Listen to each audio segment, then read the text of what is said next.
In the heart of Illinois, in a town with a population of just over 15,000, life flowed smoothly and predictably. Everyone knew each other, who worked in the mayor's office, who baked the best pies, who repaired old cars. Among these people, Rebecca Davis, the town's chief accountant, stood out. Quiet, neat, impeccably punctual.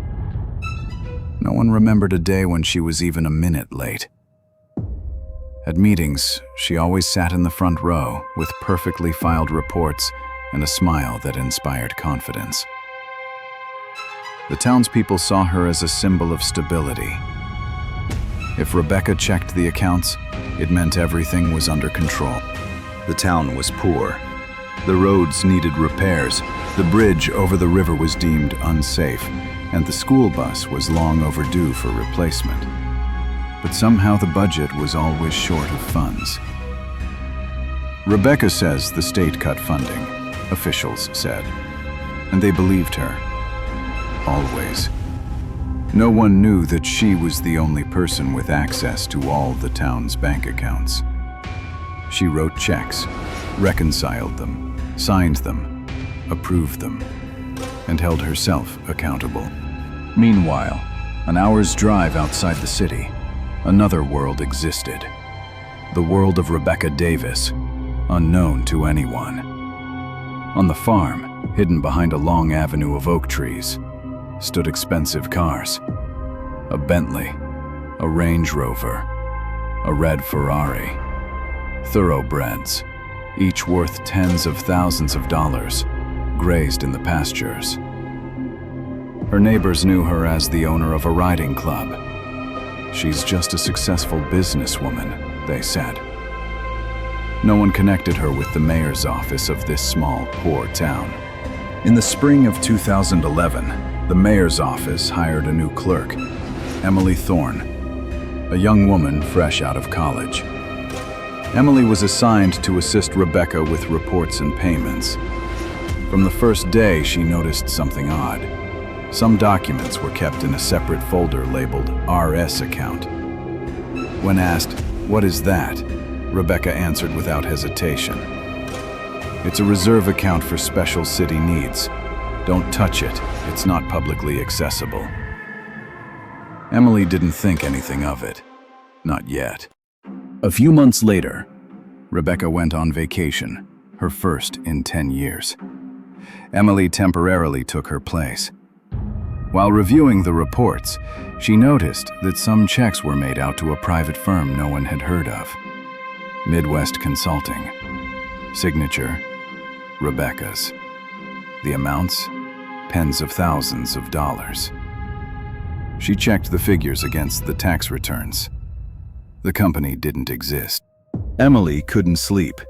She went over the numbers again and again, reconciled the reports, searching for any kind of explanation.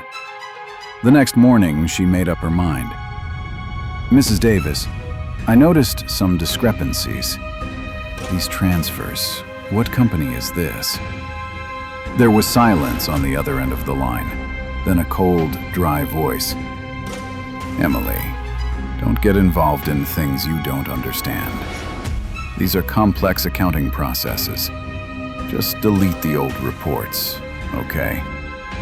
Emily hung up, and she realized she had just made a mistake that would change the life of an entire city.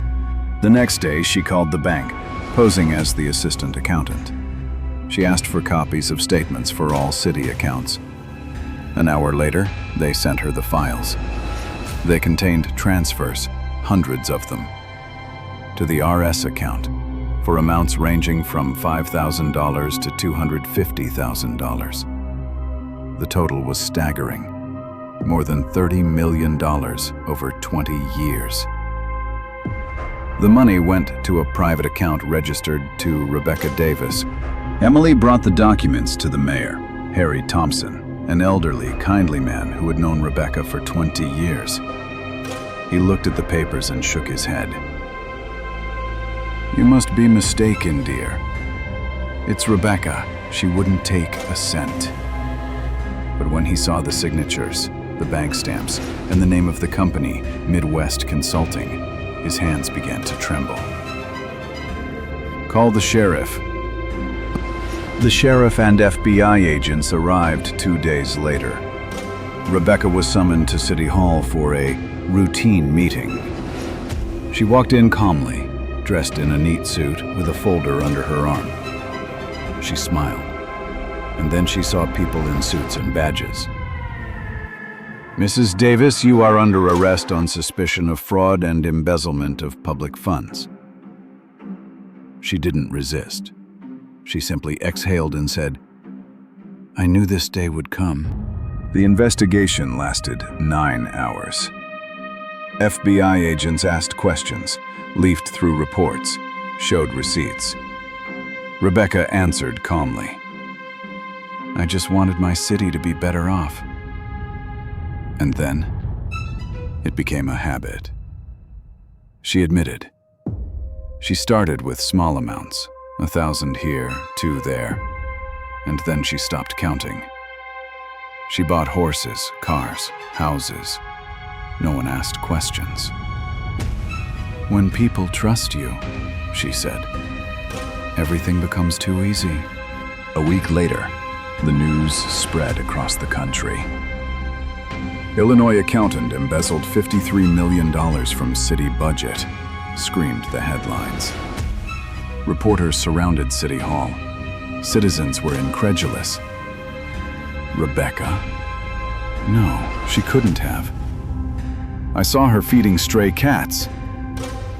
But the facts were undeniable. The bank, the accounts, the signatures. Everything pointed to her. The FBI confiscated all the property. Houses, farms, cars, horses. Everything was auctioned off. Thousands of people came to the auction. Some wanted to buy a piece of this strange history. Others just wanted to watch someone else's dream crumble.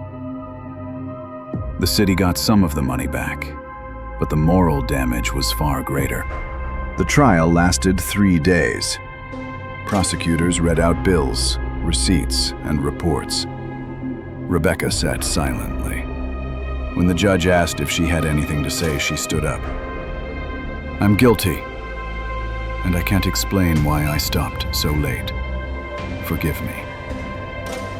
The court sentenced her to 19 years in federal prison. A year later, the city slowly began to recover. Emily became the new chief accountant. On her desk, there's still a framed photo of the old team and Rebecca's signature. Trust is the foundation of everything. Today, the city lives honestly. But every time someone opens a new report, the same question hangs in the air. How could we have missed this before?